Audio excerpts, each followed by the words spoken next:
ఈరోజు మనం CBP test గురించి తెలుసుకుందాం. అసలు సిబిపి అంటే ఏమిటి, సిబిపిలో ముఖ్యమైనవి ఏవి, సిబిపి టెస్ట్ ఎప్పుడు చేయించుకోవాలి? సిబిపిని కంప్లీట్ బ్లడ్ పిక్చర్ అని అంటాం.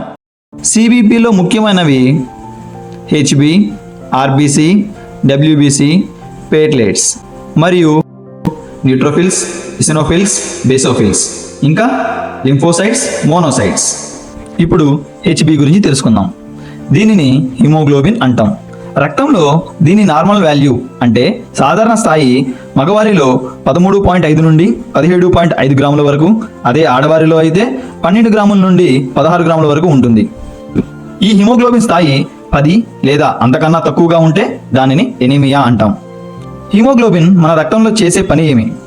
వాతావరణంలోని ఆక్సిజన్ను శరీరంలో వివిధ భాగాలకు పంపుతుంది. రెండవది ఆర్బిసి. ఆర్బిసి అంటే రెడ్ బ్లడ్ సెల్స్.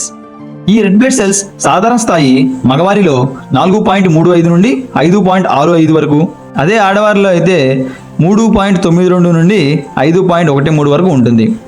ఈ రెడ్ బ్లడ్ సెల్స్ మన రక్తంలో చేసే పని ఏమి? లంగ్స్లో ఉన్న ఆక్సిజన్ను శరీరంలోని వివిధ భాగాలకు చేరవేస్తుంది. మూడవది డబ్ల్యూబిసి.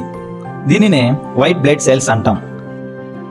రక్తంలో వైట్ బ్లడ్ సెల్స్ సాధారణ స్థాయి 4500 నుండి 11000 వరకు ఉంటుంది. ఈ డబ్ల్యూబిసి రక్తంలో ఇన్ఫెక్షన్స్ ఏమన్నా వచ్చినప్పుడు వాటి మీద పోరాడి ఇన్ఫెక్షన్స్ను తగ్గిస్తాయి. నాలుగవది ప్లేట్లెట్స్. ప్లేట్లెట్స్ సాధారణ స్థితి 1,50,000 నుండి 4,50,000 వరకు.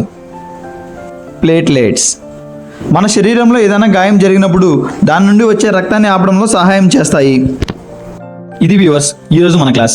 రేపటి క్లాసులో హెచ్బి పెరిగితే ఏమవుతుంది, హెచ్బి తగ్గితే ఏమవుతుంది, ఆర్బిసి పెరిగినప్పుడు ఏమవుతుంది, తగ్గినప్పుడు ఏమవుతుంది, ప్లేట్లెట్స్ పెరగడం వల్ల ఏమవుతుంది, తగ్గడం వల్ల ఏమవుతుంది, డబ్ల్యూబిసి పెరిగినప్పుడు ఏమవుతుంది, తగ్గినప్పుడు ఏమవుతుందో తెలుసుకుందాం.